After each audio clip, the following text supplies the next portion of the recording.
que essa é a parte principal da LDO. Definir o que será feito prioritariamente num ano por um município. Né? Além de outras coisas, orientar sobre a alteração tributária, sobre a execução do orçamento, não sei o que, não sei o que. Mas a primeira, a mais forte situação é essa, definir as prioridades. Vamos seguindo. Aqui, deixa eu fazer só um comentário antes de mostrar toda a lei. Há uma situação conflitante, vamos dizer assim, por alguns pensadores contra outros. O que é a prioridade para um determinado ano? Aquilo que o prefeito quer fazer naquele ano. Correto? Muito bem.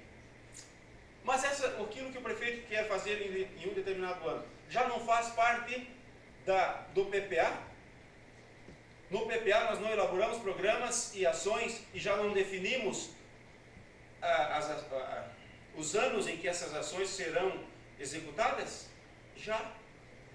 Modernamente os PPAs têm que ser construídos definindo ano a ano o que você vai executar, diferentemente do que era no início. No início a gente não fazia PPAs identificando os gastos anuais, era para os 4 anos. Agora não, temos que definir para cada ano. Então, não se conclui que aquilo que é prioridade para um determinado ano já foi definido lá atrás? Então, qual é o conflito aí?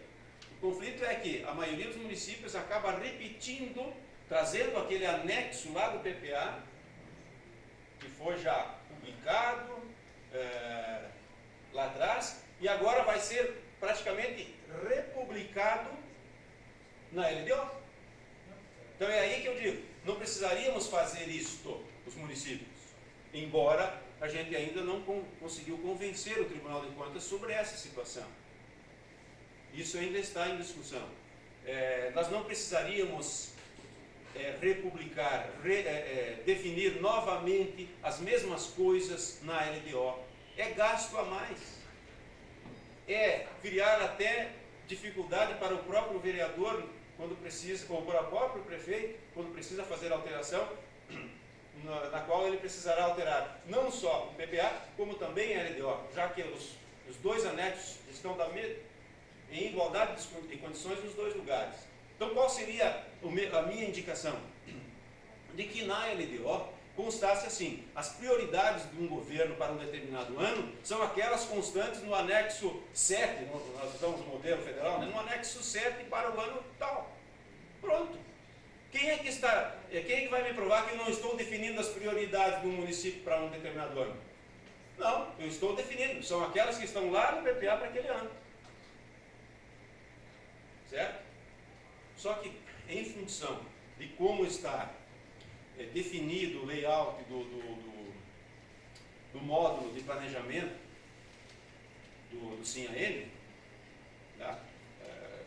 Para quem não sabe, o SIM-AM é um sistema de transferência de dados para o Tribunal de Contas mensal, né? Que os municípios agora não, de tempo para cá tem que elaborar, né? E tem que atender. E recentemente, em questão de poucos anos, entrou também o módulo de planejamento, que não era alimentado no SIM-AM. E neste módulo precisa haver a identificação dessas ações também na LDO. Mas eu digo, ainda assim poderia ser feito desta forma.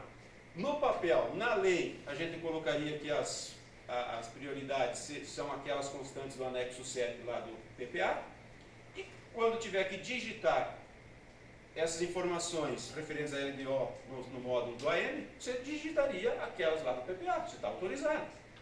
Né? Mas tudo bem, nós não vamos entrar assim em discussão sobre isso, porque esse assunto ainda não está esgotado, embora já faz anos que a gente vem trabalhando com PPAs, LDOs, né? No caso de Toledo, foi definido assim, que as prioridades são essas: valorização do ser humano, melhoria da qualidade de vida por meio de inclusão social e tal, participação da sociedade na administração em gestão com transparência e tal, terceiro, desenvolvimento econômico e tal. Mas o que acaba ocorrendo, gente? Vamos ser sinceros. Acaba ocorrendo um tal de um Ctrl-C, Ctrl-V, né? É isso que está ocorrendo. Não estou falando só do caso de Toledo, mas isso deve ser padrão nos municípios, né? E, além disso, as ações que serão executadas são aquelas estabelecidas no anexo de metas e prioridades. Lá. Então, está sendo definido novamente que as ações são aquelas lá do PPA e que as prioridades são essas três aqui, né? Mas como linhas gerais de objetivos, né? Essas prioridades. E em função disso, e eu quero que a Regina me confirme, há a republicação daquelas metas constantes lá daquelas ações constantes do PPA. Né? É isso que está ocorrendo na maioria dos municípios, na grande maioria. Ó, até porque, não sei se é norma, se é comum nos municípios, mas os vereadores só olham o anexo e meta prioridade, o resto que vai junto é falar em grego e japonês junto. Não olha, só olha o anexo e meta prioridade, só. E ainda assim querem incluir coisas que não estão previstas no PPA. Mas eles só olham aqui. Então, se não mandar aquilo, não vão saber o que olhar. Pelo menos é o que a gente percebe nesse claro. E a LDO é uma lei que contempla não só as prioridades, uma série de outras coisas que nós vamos ver agora. Né? Então, e eles acabam, como a Regina disse, olhando somente as prioridades. E que nem precisariam estar ali. As prioridades estão lá no PPA. Uma vez eu lembro que alguém me pediu, mas eu fui ao professor dele na faculdade, aqui no meu município e tal, como é que a gente faz? Eu sugeria dessa forma, né? Aí uma semana depois ele retornou dizendo, não, os vereadores não querem, sempre foi feito daquele jeito, repetindo na LDO as prioridades que estão lá no PPA e tal. Aí a gente conversou com o pessoal do Tribunal de Contas, também houve a resistência. Aí nesse momento eu falei assim, olha, não é uma criação minha, né? É uma questão lógica, né? Mas não é uma criação minha. Está aqui o manual federal da construção passo a passo dos PPAs, que tem um modelo desse jeito, e também os exemplos práticos da União e do Estado do Paraná que tratam assim. Se a gente analisar a LDO da União, e mais do Estado do Paraná, vocês vão ver que eles definem que as prioridades são aquelas estampadas lá no PPA. Eles não repetem ali. Mas ainda assim, o Tribunal trabalha com esta, vamos dizer assim, com essa repetição das ações. Por uma questão até de construção do módulo lá. Mas pode ser, Humberto. A gente pode. Podemos digitar de novo? Podemos, devemos digitar de novo. Só que não precisa se publicar novamente. Só fazer um link, que essas prioridades são aquelas definidas lá atrás. Ah, mas agora mudou. Passaram-se 3 anos, nós temos que mudar lá atrás. Mas altere lá atrás. Altere o PPA. O PPA é uma peça dinâmica, não é estática. Até o próprio orçamento que é de execução, ele é dinâmico. Sofre alterações, precisa de alterações. Estão aí os créditos adicionais. Nós vamos ver à tarde. E o que se coloca aí como estrutura e organização dos orçamentos? Não tem muito o que falar, né? Como é que um orçamento é estruturado, gente? Já está dado lá na Lei 4.320 e nas portarias que sucederam esta lei, né? Já em 64 nós tínhamos várias portarias que tratavam da construção do orçamento, mas atualmente temos outras que substituíram aquelas.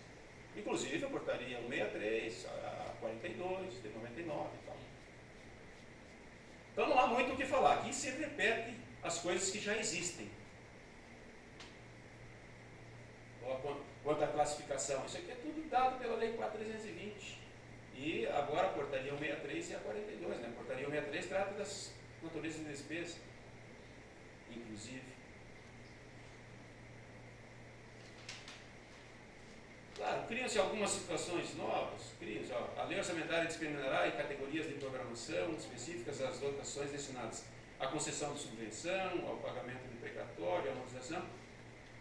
Isso aqui não chega a ser coisa nova também, né? E essa situação aqui, ó, projeto de lei que o Poder Executivo encaminhará à Câmara será constituído de mensagem e tal, e essas tabelas, ó. Isso já está lá na 4320. Mas, como a gente tem que definir como se constrói, como se elabora, como se elaborará o orçamento no ano seguinte, como se executará, nós acabamos tendo que repetir as coisas aqui. Por isso que eu falo para vocês, vou repetir o que eu já falei. A LDO é uma lei que ela estaria até em desuso, vamos dizer assim. Não digo inútil, mas ela nos força a repetir muitas situações. Né? É um meio de campo, uma ligação entre o PPA assim, e o orçamento, mas não está assim sendo eficiente como meio de campo. Né? As prioridades já falamos, estão lá atrás. O que nós vamos falar sobre equilíbrio entre receitas e despesas que tem que estar na LDO? Vamos falar o quê? O princípio orçamentário já é mundialmente conhecido. Não precisaríamos colocar alguma coisa sobre equilíbrio entre receita e despesa na LDO. Sobre a construção de orçamento, está tudo definido em outras leis. Né? Claro, algumas políticas que a LDO tem que estampar, como por exemplo, alteração tributária, sobre pessoal, sobre a renúncia de receita, isso sim, isso é peculiar de cada um naquele momento. Isso cabe certinho na lei de diretrizes. Então vocês estão vendo, a minha crítica à LDO é fundamentada em cima disso. Diretrizes para a elaboração dos orçamentos. Os orçamentos serão elaborados de acordo com os preceitos de legislação já existente. Né? Aqui, sobre a execução do orçamento. Ó. Aliás, aqui é sobre a elaboração ainda. O orçamento programa para 2015 será elaborado em valores de julho de 2014, podendo corrigi-los no mês de dezembro, tal, mediante IGPM. Isso é uma coisa nova. Alguns municípios não vão fazer isso, outros fazem. Vocês fazem lá? Não. Podem, ela diz que pode, mas não é feito. Prevê, mas não executa. É complicado isso, né? Até contabilmente é ruim de se tratar. E outra, a inflação de hoje, embora atualmente já esteja um pouquinho alta, mas ao longo dos últimos 20 e poucos anos ela foi baixíssima, o que não justificava se corrigir o orçamento. Mas outrora, na década de 80 e 90, sim, nós tínhamos inflação alta, né? Então, era necessário corrigir o orçamento. Embora se corrigia as situações via crédito adicional, né? Se você mantém um orçamento baixo, se a inflação come esse orçamento, vamos dizer assim, você, através do crédito adicional, você usa o excesso de arrecadação para aumentar o orçamento, para atualizá-lo. Só porque eu também nunca fiz, mas como é que seria isso? Seria um decreto dizendo aqui o percentual de correção, que seria oficial lá no governo, e a correção essa seria feita sobre a origem do valor original ou o saldo Sobre o inicial. do saldo? O inicial. Ele é inicial. aprovado, está aprovado agora no final do ano. Aí se apura o índice que você quer corrigir, na abertura do orçamento já faz a correção. Na abertura dele, no decreto de abertura, já faz a correção. Somente na abertura Já do direto ano, não abertura. durante o exercício. Não, na abertura. Na Na abertura. É para corrigir os valores de julho, no caso de julho até dezembro. Agora entendi. Né? Agora, isso é recentemente que se trata desse jeito. Por quê? Porque tem uma das instruções normativas do Tribunal de Contas que diz que tem que ser sobre o valor original. Mas o Toledo mesmo fazia em épocas passadas sobre o saldo. Você fazia em determinado período do ano sobre o saldo. Né? Mas também não tinha norma. Podia ser corrigido. Mas de que forma? No original ou no atual? Então, como é que é? Só poderia se fazer uma vez, na abertura do exercício. Agora, mas naquela época Mas não. durante. Mas naquela época se fazia durante. Sim, porque Sobre o saldo. Sim. Né? Porque se entendia que é o saldo que ainda está lá que precisa ser utilizado, mas ele está desatualizado. Mas agora com uma instrução do tribunal, não me lembro qual é o número nem o ano, mas é recente, é sobre o valor original do orçamento.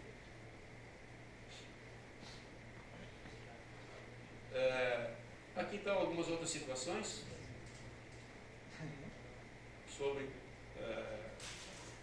o manejo orçamentário, que nós vamos ver depois. Diretrizes gerais para a execução do orçamento. A execução dos orçamentos obedecerá o equilíbrio entre receitas e despesas. Isso é uma coisa que faz parte do princípio do equilíbrio mundialmente aceito, né?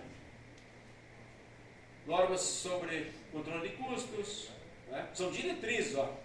O município tem que controlar custos. Aqui constam as exigências para transferência de recursos, a forma e o montante da reserva de contingência, que tem que ser definido aqui. Então, em linhas gerais, ó, essa é a estrutura de uma LDO.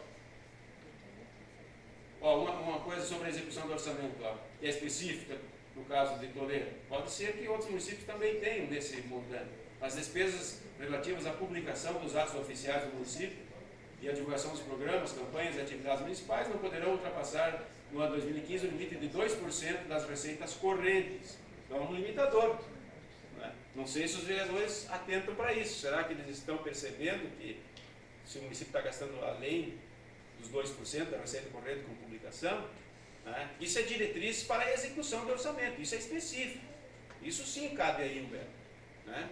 Certinho. Cada município pode definir percentuais diferentes. Quando a LRF foi editada, foi dito lá, está escrito lá no artigo 70 e alguma coisa,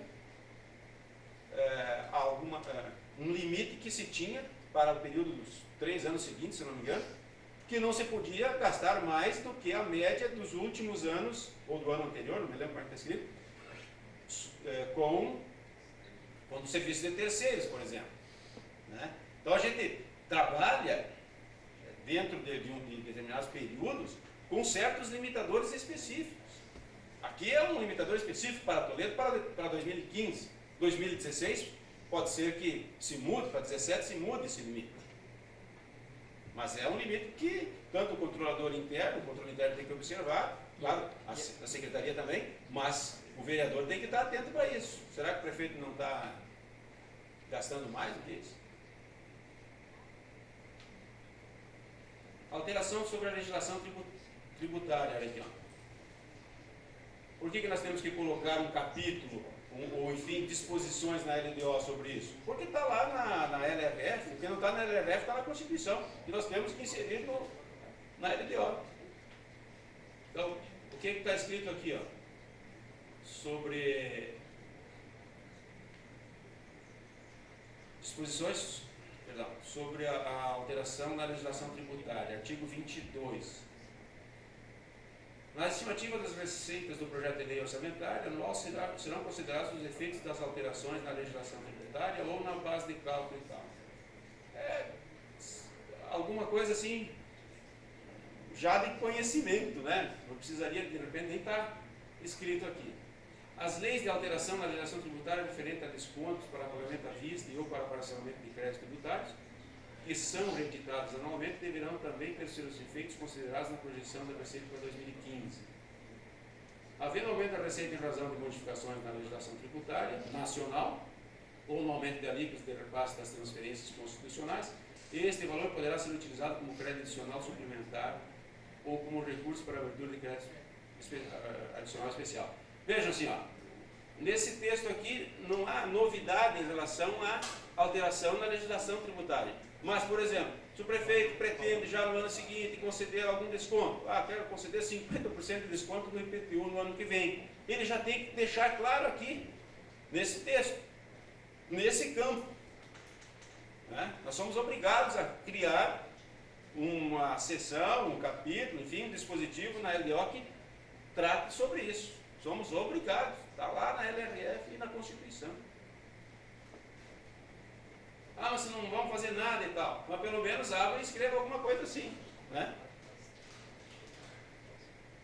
Normas sobre despesa de pessoal. Ó. O que vai acontecer no ano seguinte sobre pessoal e serviço de terceiros consta aqui também.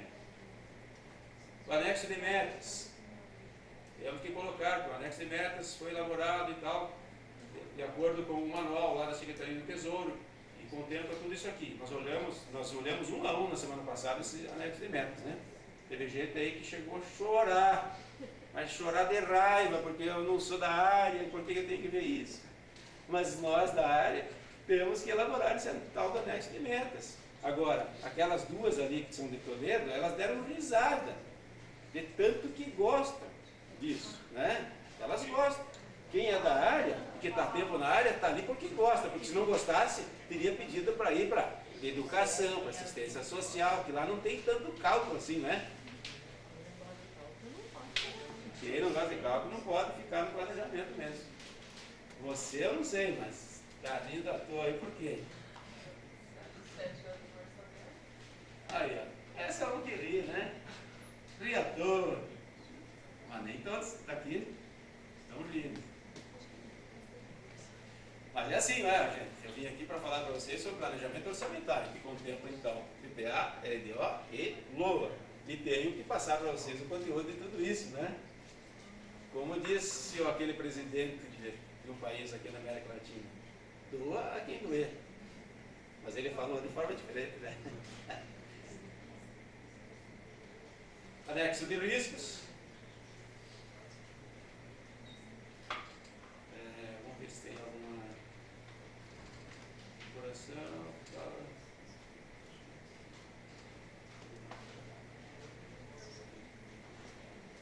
E algumas disposições gerais, né? Tá? Em linhas gerais, esse é o conteúdo de uma LDO. Aqui sim, algumas coisas específicas, pontuais, serão colocadas pelos municípios. Limites de gastos com terceiros, com publicação, o que se fará no ano seguinte sobre a política tributária do município. Cada um vai arrolar ali as suas situações. Política de pessoal, o prefeito pretende conceder um aumento no ano que vem, ou pretende fazer uma reestruturação do seu plano de cargos e salários. Tem que colocar aí. Né? Não é assim que eu critico a LDO, que não serve exatamente para nada. Não, ela serve, mas ela tem muitos pecados. Agora, o que o prefeito pretende fazer no ano seguinte, tem que estar ali. Quero mexer na tributação, consta ali primeiro. Quero mexer com o pessoal, consta ali primeiro. Quero que o orçamento seja elaborado da seguinte forma, tem que constar aí. Agora, como o orçamento será estruturado? Está tudo escrito em outros lugares já. Em muitas das situações a gente só repete.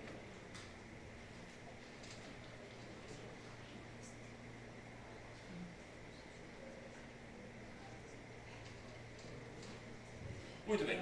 Vamos virar a página dessa disciplina e vamos agora para o último dos elementos que compõem o PPA. O planejamento orçamentário. Já vimos do PPA, a LDO, e vamos agora para a LOA. Onde está a criação da LOA? Onde é que está definida a criação da LOA? Valendo uma bala, muito gostosa por sinal. Não ganhou a bala ainda. Em qual artigo e qual o inciso? O parágrafo. Artigo 65, parágrafo terceiro. Não, inciso terceiro. O parágrafo terceiro ele discorre um pouco sobre isso. Artigo 65, parágrafo terceiro, inciso terceiro. Tá? É ali. Ninguém ganhou a bala. Não fizeram a lição de casa.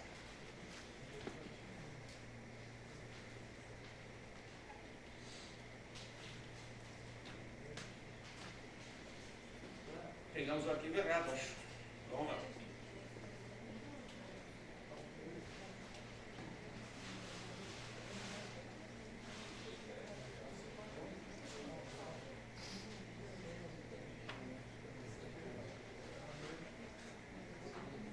É esse aqui.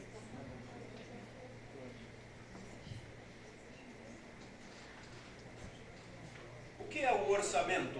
Ou um orçamento? Instrumento de planejamento de qualquer entidade pública ou privada e representa o fluxo de ingressos e aplicação de recursos em determinado período. Ele é um instrumento de planejamento? Sim, mas no caso do poder público é um instrumento mais da execução de um planejamento já feito no PPA. Então, este texto aqui, ele vale tanto para a iniciativa privada como a pública? Sim, não deixa de ser um instrumento de planejamento, mas acima de tudo no poder público ele vai representar o fluxo de ingressos e da aplicação de recursos. Tal e qual a contabilidade privada, na qual o passivo representa as origens e o ativo as aplicações, né? Aqui, similarmente, nós temos o orçamento como sendo, de um lado, a estimativa da receita, dos ingressos, como diz ali, e do outro lado, a fixação da despesa, a aplicação dos recursos, como está escrito aqui. Só que nós temos regras próprias, né, no poder público. É diferente da iniciativa privada. A iniciativa privada, bom, comentamos depois. Por que aqui nós somos diferentes? Porque aqui nós temos que atender aquilo que o vereador nos autoriza. Por isso que nós temos que mandar a peça orçamentária. Se ele aprovar, daquele jeito ou com emendas, nós podemos executar. E não podemos alterar aquilo sem a autorização dele. Na iniciativa privada, o gerente pode alterar aquelas metas programadas num orçamento específico, né? Não precisa de autorização de ninguém. Não tem vamos dizer assim, um paralelo ou em paralelo uma entidade que tem essa função de aprovar as coisas. É ele mesmo. E por que a receita é estimada?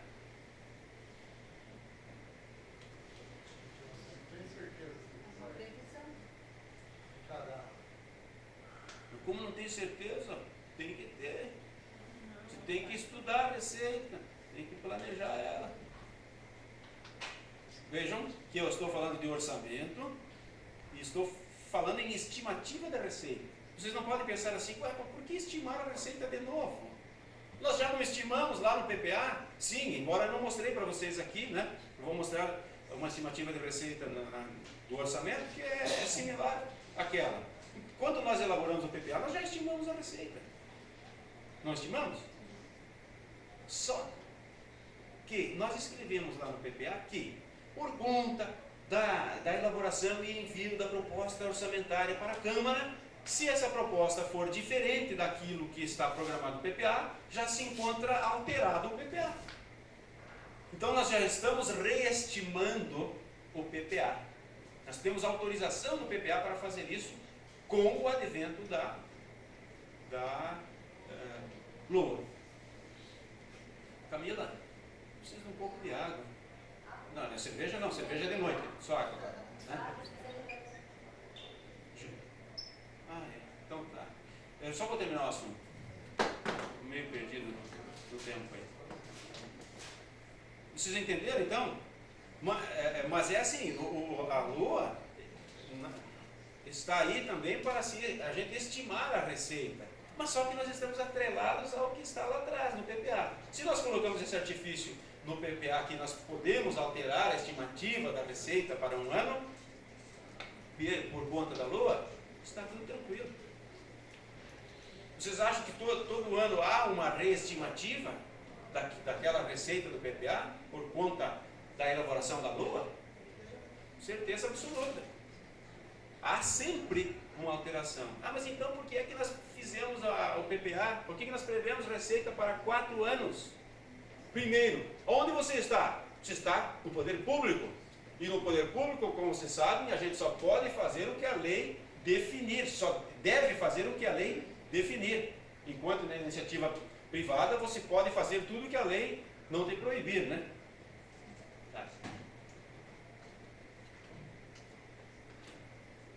Certo? Então nós somos obrigados a fazer a previsão da receita lá atrás. E, como já se passaram 1 ano, 2 anos, fica mais flagrante a necessidade de se ajustar a estimativa. E aí, você tem razão, como é que é o teu nome? Ricardo. Quando fala assim que a gente não previu certo. Nós não fizemos a previsão adequada, por quê? Porque o cenário que nós tínhamos naquele momento, da estimativa da receita, era um. Passado um tempo, isso pode ser uma semana, um mês, um ano ou dois, o cenário pode mudar. E você não pode ser condenado de não ter previsto aquilo. Por exemplo, um cenário que mudou e que a gente não previa. Toda essa redução da atividade econômica atual, que está reduzindo a arrecadação de todos os entes do Brasil, tanto em nível federal, estadual e municipal. Nós tínhamos estimado uma determinada receita para esse ano de 2016 vindouro, mas ele será menor. Nós fizemos a estimativa errada, né? Mas errada não por intenção, por falta de uma bola de cristal. Se tivesse uma bola de cristal, saberíamos. Né? E por que ela é estimada? Porque a gente pode arrecadar mais ou menos, seja por falta de um planejamento efetivo, e esse planejamento pode ser pouco efetivo em função do cenário que a gente tinha, e a gente pode, então, arrecadar mais ou menos daquilo que está previsto. Agora, por que a despesa é fixada? São dois conceitos. A receita é sempre estimada e a despesa é sempre fixada. Isso cai em concurso e vai cair na prova hoje, das 4 às 6. Meu Deus, por que só teu? E nós também. Certo? A despesa é fixada por quê? Porque no poder público você só pode executar aquilo que está autorizado na lei. E se o vereador autorizou você gastar 100 milhões, que é o orçamento de um determinado município, está fixado que você vai gastar aquilo. Não está estimado. Você não pode gastar um pouco mais nem um pouco a menos. É diferente da receita. Que o Fábio falou que nós erramos. Né? A fixação. Mas então não podemos gastar mais do que aqueles 100 milhões? Já que só o vereador autorizou 100 milhões? Exatamente isso. Enquanto não se mudar a lei, você não pode gastar mais do que os 100 milhões. Bom. Pode ser alterado o orçamento? Claro que pode. Uma lei pode alterar a outra. Porque nós vamos receber 1 milhão aí de uma emenda lá federal, não sei o que, para a construção do teatro. Nós não temos teatro. E não estava no orçamento. Está fixado que era para gastar 100 milhões. Mas vai vir mais 1 milhão. O orçamento vai virar quanto? 101 milhões. Aí se manda um projeto de lei para a Câmara, na qual a Câmara autoriza a inclusão desse 1 milhão na despesa, como contrapartida, uma receita nova, advinda da emenda. Tá? Depois nós vamos conhecer essas situações de créditos adicionais. No momento, nós vamos retomando os assentos para a continuidade dos trabalhos.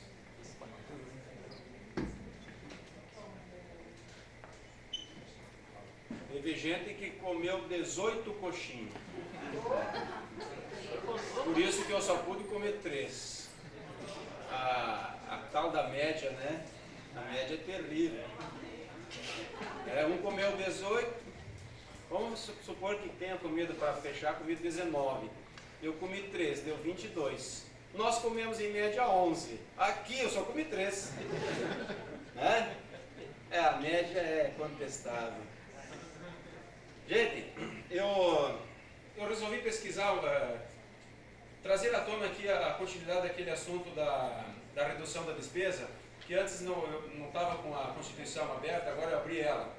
Rapidamente só vamos fazer um pequeno resgate de como deve se dar então a redução da despesa sob os efeitos da Constituição. Diz a Constituição Federal, no seu artigo 169, deixa eu localizar aqui o parágrafo. Terceiro, para cumprimento dos limites estabelecidos com base nesse artigo, durante o prazo fixado na lei complementar, os municípios adotarão as seguintes providências. Município, União e Estado, né? Redução de pelo menos 20% das despesas com cargo de comissão e funções de confiança. Então, tanto faz aí a quantidade como o valor. Exoneração dos servidores não estáveis. A gente compreende que, se o primeiro item, a redução de 20% de confiança, não for suficiente para atender a redução da despesa de pessoal, já que ela está acima dos 54, então vamos para o seguinte: exoneração dos não estáveis. Exoneração dos servidores não estáveis. A maioria é estável já, né, nesse período, mas logo, por exemplo, logo depois da Constituição, existiam muitos servidores não estáveis, decorrentes de mudança de regime de previdência, né? Existiam. Agora praticamente não tem mais não estáveis. Mas se tiver, reduziu 20% dos cargos de comissão e função gratificada, não deu certo, vai para os não estáveis. E numa terceira opção, se as medidas adotadas com base no parágrafo anterior não forem suficientes para assegurar o cumprimento da determinação da lei complementar, referida nesse artigo, o servidor estável poderá perder o cargo, desde que o ato normativo motivado de cada um dos poderes especifique a atividade funcional, o órgão ou unidade administrativa objeto da redução do pessoal. Então, pode até o servidor estável perder o seu emprego público para que haja a redução da despesa de pessoal ao nível de 54% ou menos, 54% em relação à RCE. Agora, é comum ocorrer isso? Eu não tenho escutado, até onde esses meus ouvidos escutaram, não soube de nenhum caso de exoneração do servidor estável. Até porque, para isso, precisa haver a extinção da função, do cargo e tal, não é tão simples assim, né? E até porque os municípios têm tido uma correlação despesa com a RCL dentro dos parâmetros, né? Ou aqueles que estão acima conseguem reduzir essa despesa através da primeira opção, mas tem essas três.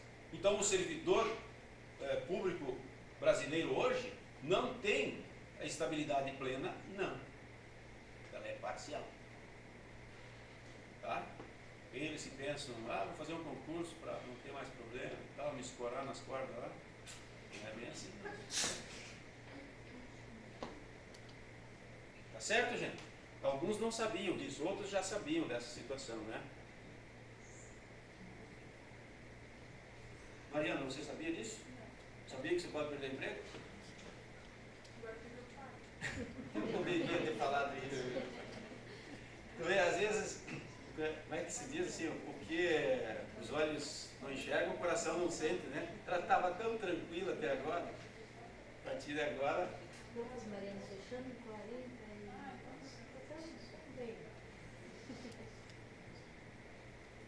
Eu estou tranquilo, porque um dos critérios, provavelmente, para a exoneração do estável, um dos critérios é o desempate, né? Através da idade. Então, tempo de casa, essas coisas, estou mais tranquilo. Eu, a Regina, o Humberto, quem mais, né? Estou mais tranquilão, né? Gilberto.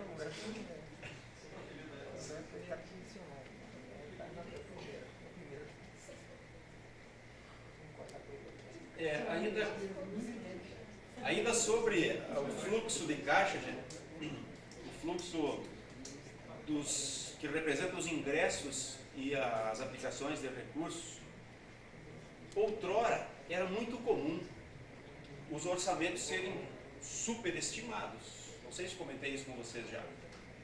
Em períodos passados, quando não tinha a legislação específica, a LRF, que preconiza o equilíbrio entre receitas e despesas e, acima de tudo, exige que se mostre como se chegou ao cálculo do orçamento, ou seja, como se estimou a receita, como se chegou à fixação da despesa. Em outras épocas não tinha essa exigência, então se remetia ao legislativo peças orçamentárias muito acima da sua realidade.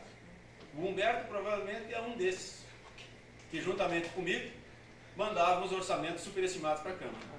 Não era? Era comum. Não é? Era comum isso. E não era assim com um ato doloso, não. É porque, olha a técnica de se elaborar orçamento. Primeiro, a gente recolhia as propostas de cada secretaria, né? Não tinha o PPA ainda, os por antes de 88. se recolhiam então as propostas e, invariavelmente, como é de conhecimento de todos, a demanda do serviço público, enfim, pela sociedade é sempre maior do que a capacidade da Receita. E isso estava transcrito nas propostas dos secretários, que, somadas essas propostas, ultrapassavam a estimativa da Receita. Então, era mais fácil a gente superestimar uma determinada receita para equilibrar as coisas e encaminhar para a Câmara do que fazer os cortes na despesa. E se mandava um orçamento superestimado para a Câmara. Isso não era peculiaridade de um município ou de outro, isso era na maioria. Ficava mais fácil fechar assim. E outra coisa, um orçamento superestimado proporcionava uma maior tranquilidade na execução orçamentária. Porque quando você, primeiro, distribui um orçamento em muitas dotações, já começa a criar um problema de controle. É igual conta corrente. Não é melhor a gente controlar o nosso salário numa conta corrente do que distribuir em 3/4? Bem mais fácil numa. Então, a gente já mandava dotações um pouquinho mais, que contemplavam mais despesas. Então, se diminuía mais dotações. E com um orçamento superestimado, se faltasse dotação, em uma determinada dotação faltasse recurso, você encontrava facilmente em outra dotação recurso para cancelar e suplementar naquela que estava necessitando. Hoje, para você conseguir cancelar um recurso de uma dotação para suplementar outra, olha que é serviço de garimpeiro, né? É difícil. Por quê? Porque hoje os orçamentos estão ajustadíssimos. Como você tem que mandar para a Câmara uma proposta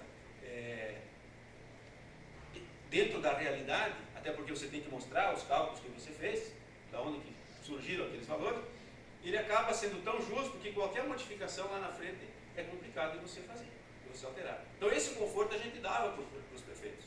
Não, prefeito, tem dotação sobrando aqui, pode tacar o pau, Marco Velho. Era assim. Né? Atualmente não. Então, graças a Deus que essa lei veio, né? E alguns desmandos então, não puderam mais ocorrer. Eu não digo que sempre era feito assim, mas caso houvesse dificuldade no fechamento da proposta, a gente partia muito mais para o crescimento de uma receita, né? Imaginava-se que pudesse aumentar essa receita e mandava essa proposta. O vereador recebia, não fazia qualquer crítica com relação a isso e aceitava a proposta. Mas hoje ainda não é diferente, né? Se primeiro fixar a despesa e depois estimar a receita, né? Muito bem, vai ganhar uma bala pelo apontamento aí. Hoje continua assim. Continua. É o rito normal, né? Mas o fechamento disso vai se dar muito mais no corte da despesa do que na ampliação da receita. Porque na receita nós temos que mostrar na metodologia de cálculo, na despesa também.